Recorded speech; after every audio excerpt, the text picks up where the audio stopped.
By now, you've probably heard the news of the latest move by the 49ers, and it may not be as sexy as you were expecting today. However, there is a good reason the 49ers brought this guy in. In this video, we are talking about that, quote, explosive move and a fascinating Adam Schefter tweet. Hit subscribe if you're looking for daily 49ers content, but the 49ers just claimed Trey Tomlinson off of waivers from NFC West rivals, the LA Rams.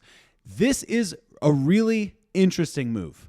And I think if we paint it in the right light, you actually see a huge amount of potential value here. But just to kick us off, here's David Lombardi's take on the move. The 49ers claim Trey Tomlinson off of waivers from the Rams. He's small, 5'9", 177, but registered on the upper end of explosiveness for cornerbacks. Tomlinson won the Jim Thorpe Award, given to the nation's best college DB in 2022.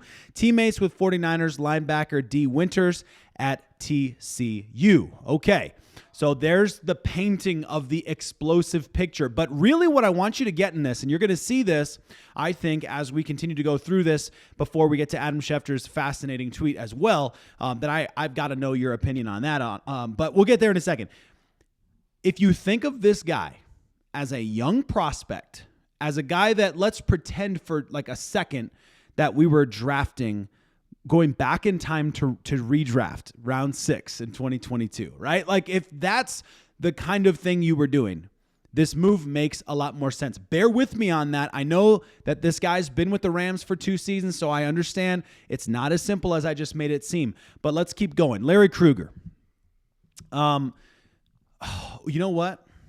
I want to get to Larry Krueger's take. Yeah, we'll get to that first. So it's never a bad idea to add DBs who were once Thorpe Award winners. Tomlinson, who's LT's nephew, by the way, won it in 2022. He must have some game left. 4.41 speed, 39-inch vertical, super explosive, twitchy, competitive athlete who just needs to minimize penalties to have more success. Okay, there you go from Larry Krueger, kind of talking about, again, this college standout player. Okay. Speaking of college standout, there were a lot of people out there whose prospect profiles were very similar to this one from John Chapman. The prospect profiles on Trey, Trey. I was like, wait a second, because some people write his full name on there, but whatever. The prospect profiles all look about the same. Super twitchy, incredible athlete, fast. Let's see here. What do we got here? Change of direction, 10. Speed, awareness, 8, physicality, 8, frame, 3. Supremely twitched up, size of concern. I'm not going to read the whole thing, but you get the idea of where I'm coming from, okay? And he falls significantly later. A lot of people haven't had this guy going as a second day pick, and he ends up falling to the 6th round. And when it all comes down to it. So this is an interesting one, right? But you get the idea of where people were at when he was drafted. This was a top prospect, believed by many to be the top cornerback in the league, that drops to the 6th round and now is dropping in the laps of the San Francisco 49ers in a good situation because it shows up on a rookie contract. 49ers claim Trey Tomlinson's rookie contract off waivers. By the way, he was only through 2 years of it, so SF now has Tomlinson under control at his rookie deal. Rookie deal cost for the next 2 seasons through 2026, and that is a 6th round deal. So that is a good financial situation for the 49ers. I'm just going to say something else about him too.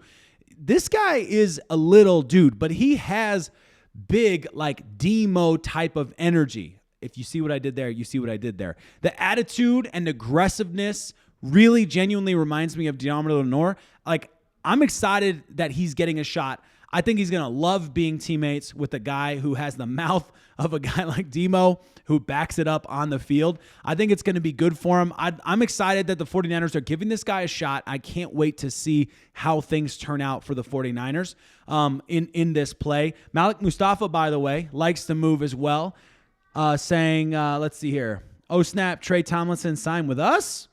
Very excited about that move, apparently, so that's good. Good to see here. All of that being said, let me know what you think about this one. But as far as I'm concerned, I think the way that you need to think about this, the way that we need to brand this move for the 49ers is that he's a draft prospect with a little bit of NFL experience. If you think of him that way, then things look really good for the 49ers in terms of giving this guy a shot, right?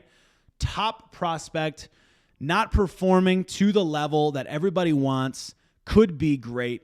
He's a small guy, and he's going to have to figure out how to make it happen in the NFL. Needs a little bit of growth, and I don't mean physically. So that, I think, if you frame it that way, for me, it feels like a good move. I love it, and you're getting younger guys on rookie contracts. It feels to me like you've gone backwards in time and drafted in the 6th round and picked up an extra guy. That's how it feels to me.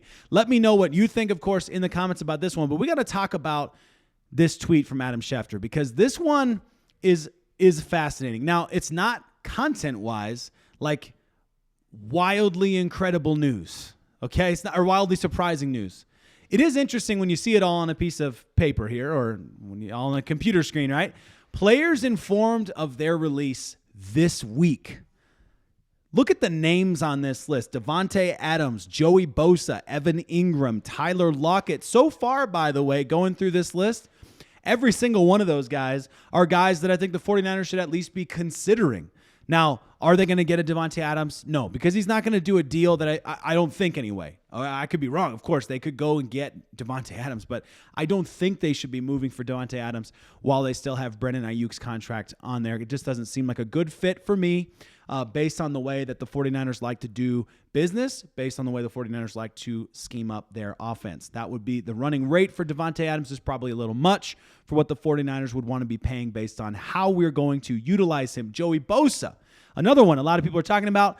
My only issue with the Bosa one is injury. The guy's basically missed half of his games in the last several seasons. That is an issue for me. That's a concern for me. It's tricky because you never know when the guy's going to get injured next. And so you can look at a guy like Joey and be like, there's some unlucky, stuff that's happening here or there. It is a little tricky for me. Age-wise, I'm not a diehard fan of it. I want to see the Niners getting younger. And I think there's a lot of opportunity for the Niners to get younger this year. If there was ever an opportunity, it's the 2025 NFL draft. We'll talk about that in tomorrow's video, actually, kind of what Baldy said about that, some interesting stuff there. But all that being said, when you look at the list of names on here, Javon Hargrave, Gardner Minshew, not that I'm saying I'm interested in Gardner Minshew. I'm just saying, look at the names on here. There's some big name guys on here. Some guys that, had a lot of hype coming out of college. Some guys that have a lot of NFL experience and are top of the line. Should the 49ers be considering a move for Evan Ingram? Let me know in the comments who you think off of this list right here, okay? Who is like your number one? That's the guy the 49ers should be going for off of this list. And all things considered. Okay, so the current roster includes Brandon Aiyuk. So if you're going to say Davante Adams, it has to be in addition to Brandon Aiyuk, which scheme-wise, I can see some benefits there, but financially speaking, I see some issues, right? Would you take Evan Ingram as your pass-catching tight end number 2? Would you take Joey Bosa as your, what is the word I'm looking for? As your partner, right? To your own Bosa, Nick Bosa. So let me know what you think in the comments about all of those, of course. I think this is really interesting. I'm a fan of, what I'm a fan of? I'm a fan of the 49ers free agent situation. I think we've got a lot good things coming, a lot of moves that we can make. So I'm hyped about this. And do I think the 49ers should go out there and go Joey Bosa? If the price is right, absolutely go and get him. Do I have some concerns and reservations? 100%. I also do. Look forward to seeing what you guys have to think in the comments about that one. Appreciate you guys. Thank you always for watching the videos and commenting. I love reading the comments. I try my best. Today I was able to get in there and get in the comments and reply to some of you guys and some good questions, some good thoughts there. So that was super fun. 48 days to the 2025 NFL draft. So it's happening fast, guys. It's happening fast. Seems like just yesterday we were thinking about 3 digits on the NFL draft almost. I mean, we were that far away, and here we are, 48 days away. So much to break down. In the meantime, of course, this upcoming week is free agency. That's the big, exciting news, and so lots of teams are making moves right now. 49ers seem to be really aggressive. There's a lot of stuff still to happen, so I'm hyped for it, and I hope you are too.